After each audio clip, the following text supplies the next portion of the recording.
Welcome to the AAA Storage Podcast, your integrated real estate and development partner exploring all things self-storage investing to bring you diversified success. Let's dive in.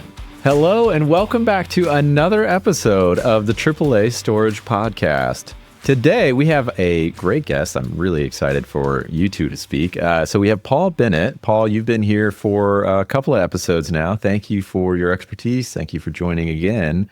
But I'd like to introduce David Luce, the VP of Operations of AAA Storage. And David has tons of experience and wisdom and knowledge on how to operate these facilities. Paul and David are going to have a great conversation helping us understand more of the mechanics of the behind the scenes maybe of leasing and managing some of these properties. Paul, I'm going to turn it over to you, and I just want you guys to have a great conversation. I'm going to step out of the way because you guys know more about this than I do. Oh, super, Brandon. Always good to be here. David, I'm super excited to have you here today. I think people are going to have a lot of fun getting a peek behind the curtain of what really goes on in managing a self-storage facility. But if you would, start for a minute and give everybody your background. Absolutely. My name's David Luce. I live in the Central Texas area right now. I've been doing self-storage in the Central Texas area since 2002. So it's been 20 plus years. I came from what I call corporate America, where I was doing $1 million deals with office furniture and things like this. And I came into self-storage where now I'm selling a $79 empty room. A very different sales cycle, a very different process, but very fun. It was such a breath of fresh air when I got into the industry. Yeah, and David, you're being modest. You've been at this for 23 years as a part of the self-storage, the AAA self-storage team, and we have been over that time one of the leading developers. So there's probably nobody in the country that has more experience leasing up new facilities than you do. And I'm super proud of the team you've built and everything that you do. Let's start off with a kind of a broad question.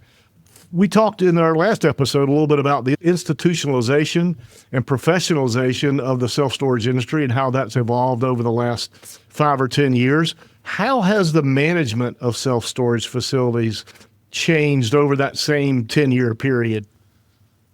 It's amazing the degree at which it's changed and the pace at which it's changed. I recall in the early days needing a report from a self-storage facility in Florida or in South Texas and calling them up and asking them to print it and fax it. And that was using technology, right? That was us we had our software on a PC and we faxed reports to each other. That's pretty ridiculous. Sure, we had websites 10 years ago, but nothing to the degree. We weren't renting online. We were it was a sales brochure online. For the record, I have never faxed a thing in my life. Does that tell you how that's changed? That's something to be proud of. In these last 10 years or even 20 years, but just keeping it to 10, the industry has changed dramatically. Everything, of course, now is done digitally. Our customer software is done digitally. It's all online. I can go online and view every single report I need from any store across the portfolio. Customers have the access of coming to our website, viewing our exact inventory in real time, taking a look at what unit they want, picking it, reserving it or renting it right online, paying for it, getting a text with their move-in gate code and their combination lock code, and never talking to a human being. All right, that's what they can do today. We're going to talk a little bit more about remote management and the role it plays in the industry, maybe in just a few minutes. But yeah, it's pretty incredible how technology has transformed this business from a property management standpoint. It is. It's fun. It's exciting. And if you are a tech head like I am, there's nothing but upside. At AAA Storage, as you and I know, we are really focused on development. And so a lot of what you do is the lease-up of a new facility or a second phase of a facility. But you also manage a portfolio of mature properties that were developed by AAA a number of years ago and that and along with our investor partners, are holding and just harvesting cash flow. Talk for a minute about the difference and how you think and what you're focused on when you're in an initial lease-up environment versus managing a mature asset. Absolutely. When you start with a brand new business right out of the ground, which is what we buy dirt, we develop dirt, and we build a storage facility.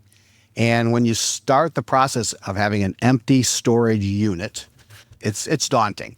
But the objective, of course, is get the lease-up curve as steep as humanly possible. Lease that thing up as fast as you can. And really the only way you're doing it, you start by looking at your competition, you look at the market. That was done prior to the build, of course, in the land acquisition. But when you're starting to lease this thing up, your goal is to lease it up fast.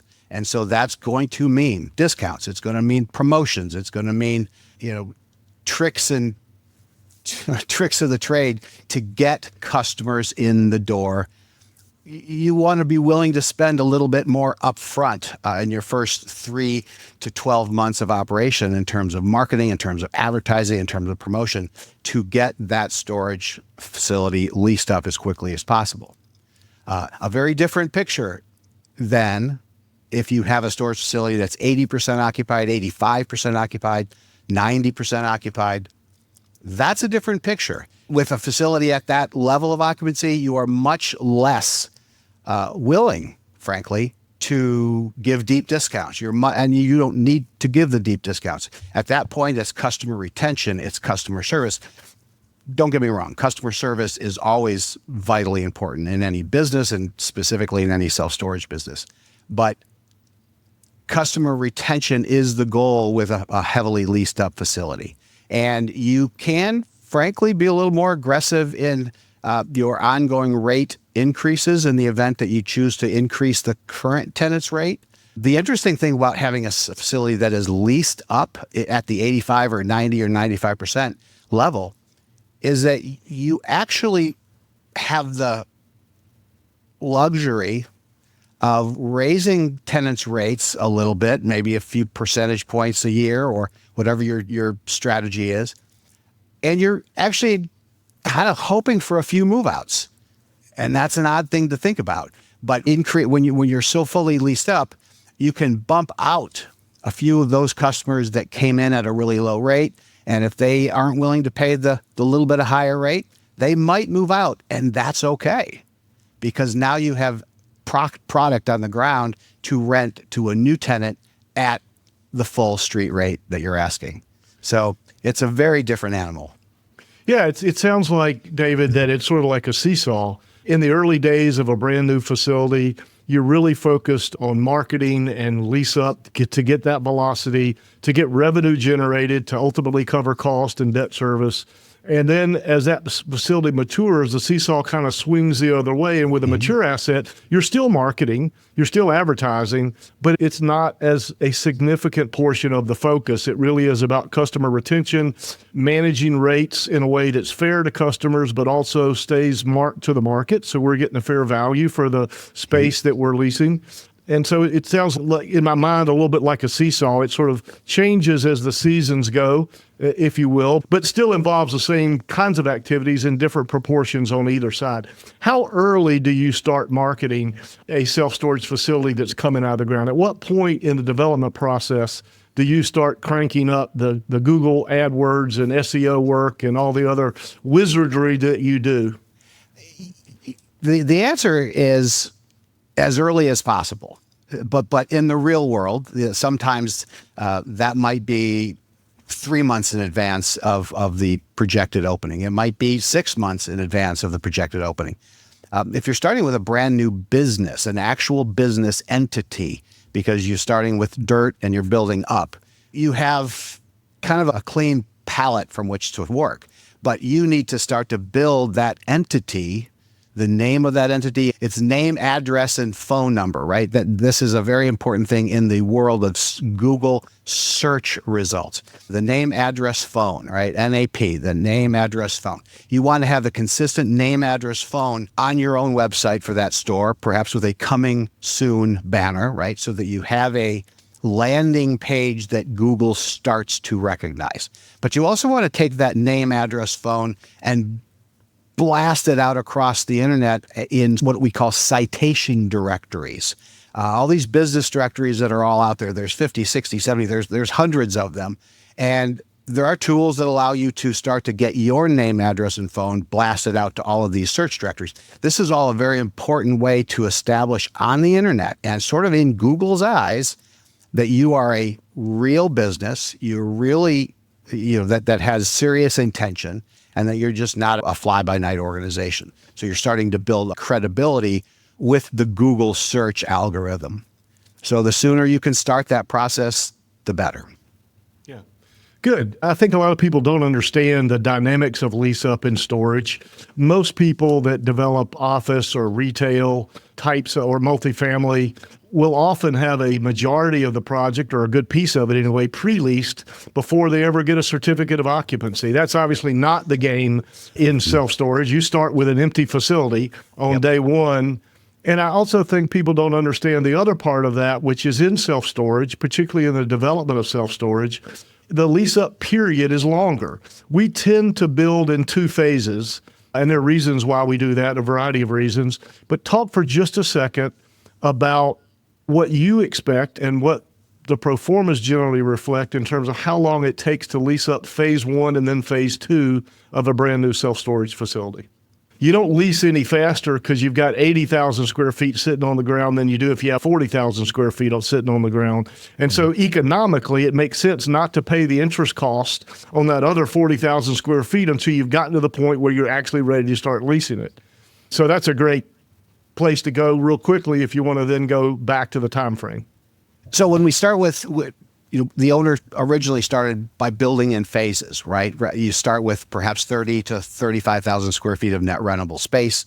And yes, you lay out your water retention, you put out the foundations, you put out the driveways on the horizontal, but you don't need to build a 800 unit storage facility and have it sit empty for 3 to 4 to 5 years. So our choice was to build in phases. We build perhaps 30,000 to 35,000 square feet on phase 1, which is around 300 storage units, give or take.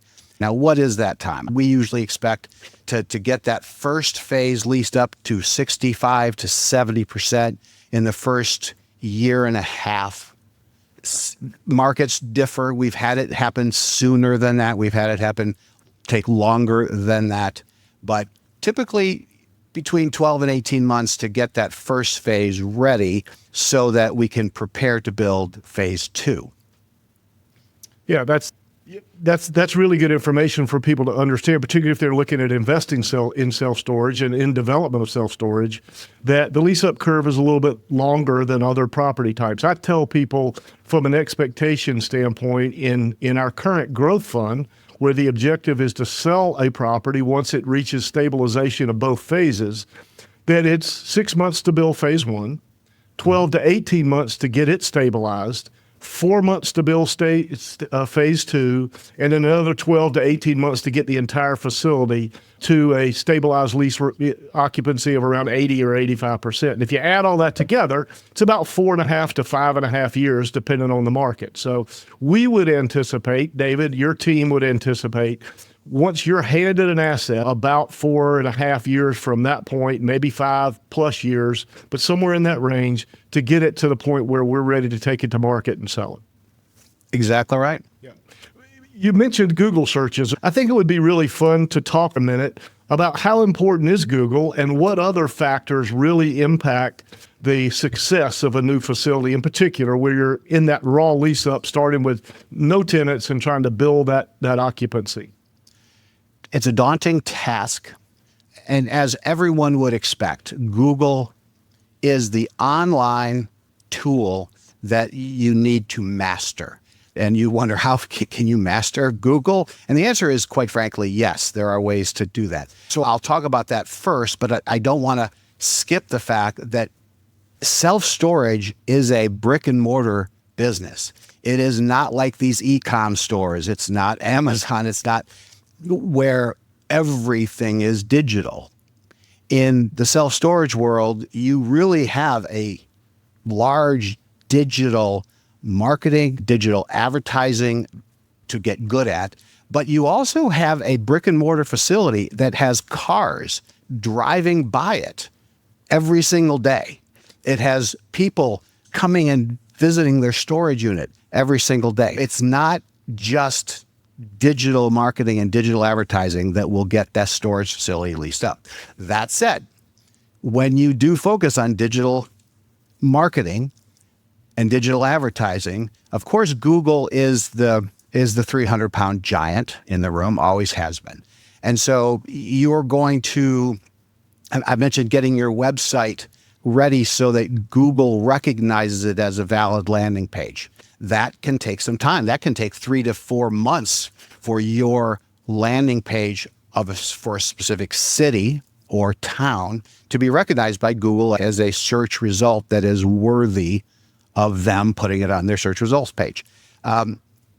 You can shortcut that process by buying Google advertising. Google ads are expensive.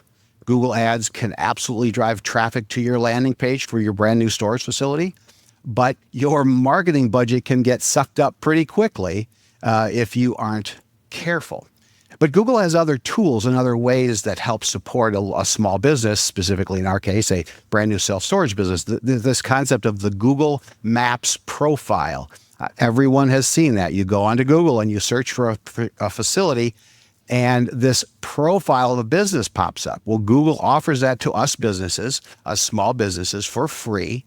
And we focus on optimizing that Google profile so that it can show up in a Google Maps search more readily, and that you can, well, there's ways to improve your likelihood of showing up. All right. So do people spend a lot of time on the other digital techniques, using other search engines, for example, using the Microsoft search engine Bing or other platforms like Yelp or Nextdoor.com? I mean, yes, all of these tools are sort of arrows in your quiver, but Google is the one you need to master and make sure that you are meeting their guidelines, and it's challenging. That's for the digital side of things.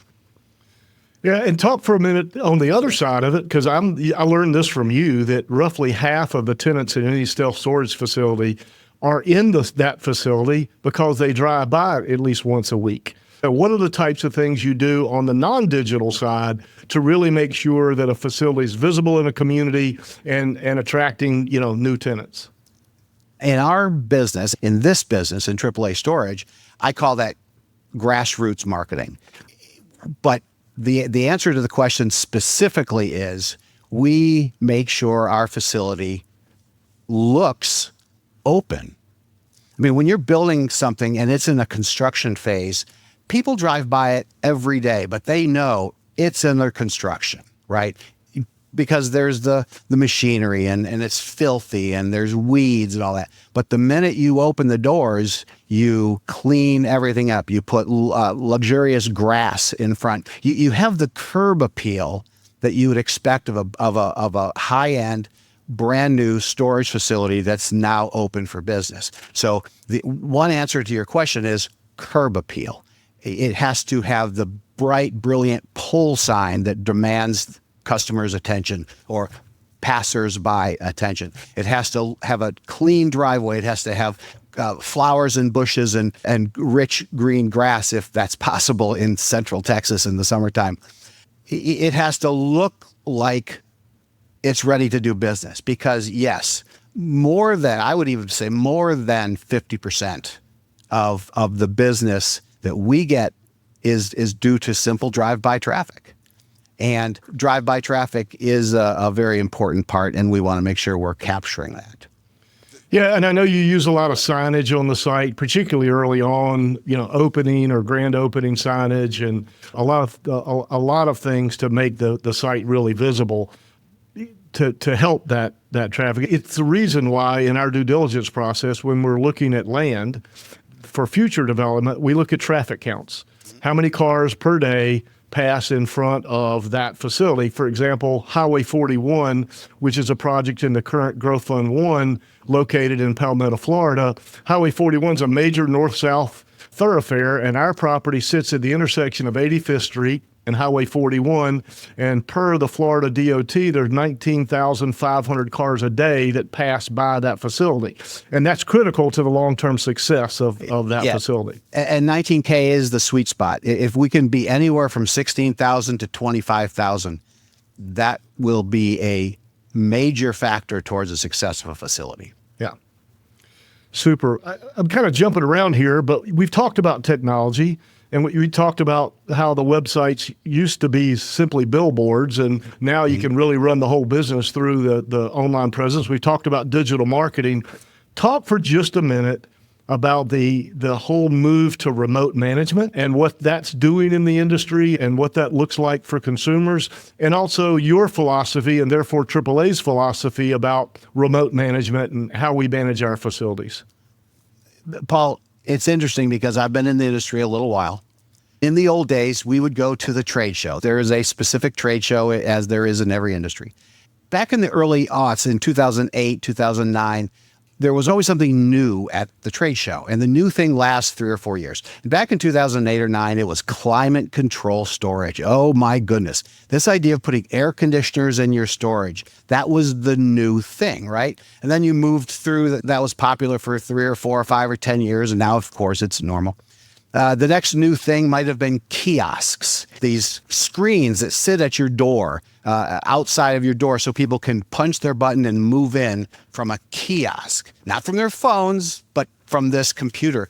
That was a new thing that lasted 3 or 4 years. What I'm finding that's now the new thing that's 2 or 3 years old and will probably last for 2 or 3 more years is this idea of remote management. And a lot of self-storage players are falling in line with this concept. I'll explain it briefly here. I don't want to suggest that it is becoming the norm. It is still one of the new things on the self-storage palette of tools you can use. Remote management is simply this. You drive up to a storage facility, you have a QR code that you can scan and do a move-in right on your phone. Once you get the gate code on your phone from a received text after you've moved in and paid your first month's rent, you punch it into the gate code, the gate opens up, you drive in, you have a PDF map on your phone that you were emailed, you find your unit, it has a combination lock on it, so your combination now is in your text, so you unlock your lock and you move in. Right? But the more important part of remote management is there's no house, there's no office, there's no human being operating that storage facility, right? It is a remotely operated, what I like to call an unattended site. There's a phone number. So if you have a problem, you can call a call center and talk to somebody. But the storage facility doesn't have people there living on site, helping you along the way. Now, that is a beautiful solution for a lot of reasons. It absolutely cuts the cost of running a storage facility. No doubt about it. Yeah, you still have to have employees, right? They still have to come in twice a week and clean the facility and clean out the people that have moved out and prepare the units for the new move-ins. I mean, there's still work to be done and employees to hire to manage that facility. But it does save money when you don't have perhaps a management couple living on site in an apartment right over the office. It has its benefits. But at AAA Storage, we've decided that those benefits aren't strong enough to overcome the benefits we receive by having people living at the store. We're mixing them both. We're taking the best of both worlds, we feel.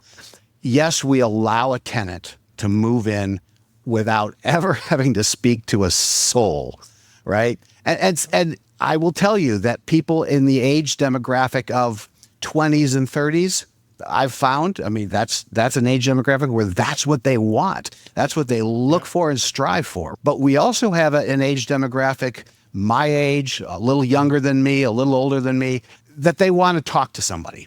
They want a human being. because a human being can solve their problems, can help them. And what I found our managers become in some real way is friends with their tenants.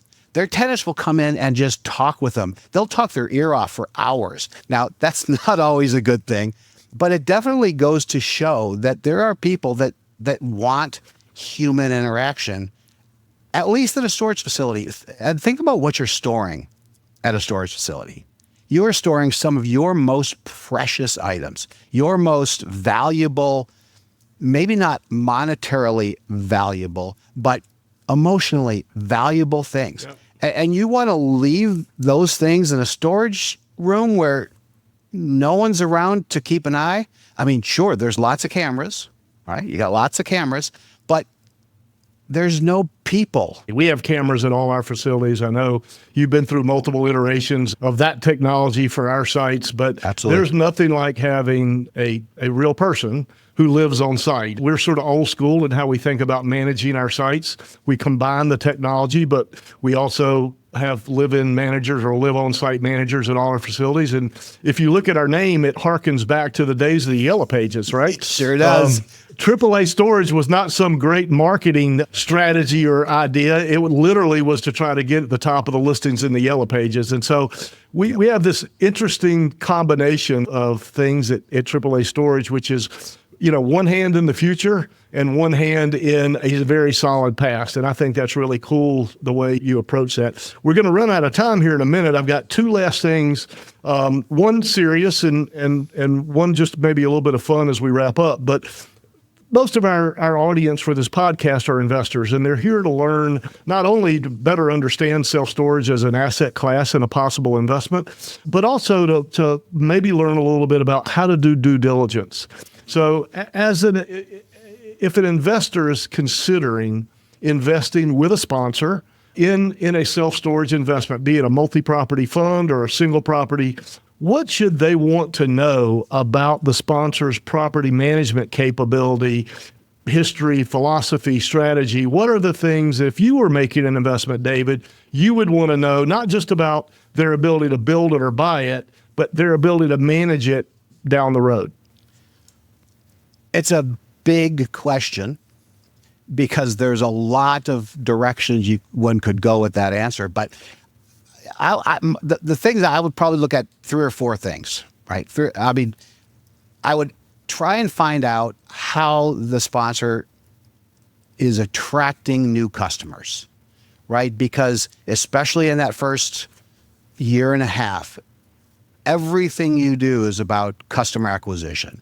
And so you want to make sure that whoever you're choosing to invest with is solid and strong in the process of attracting customers and retaining customers. It's, is it data driven? Are they just flipping a coin at their pricing strategy, or do they actually have data supporting how they're approaching the market? So that's something that's, I think, vitally important once the place opens up. And so obviously if you're investing your money, you want to make sure they have that solidly in hand. Are they using technology? Are they using it to really enhance the business? There are a lot of ways to use technology to enhance the self-storage business. And so you really want to find out, where are they with that? And are they progressive and continually progressive as technology changes? Are they adapting to those changes as well?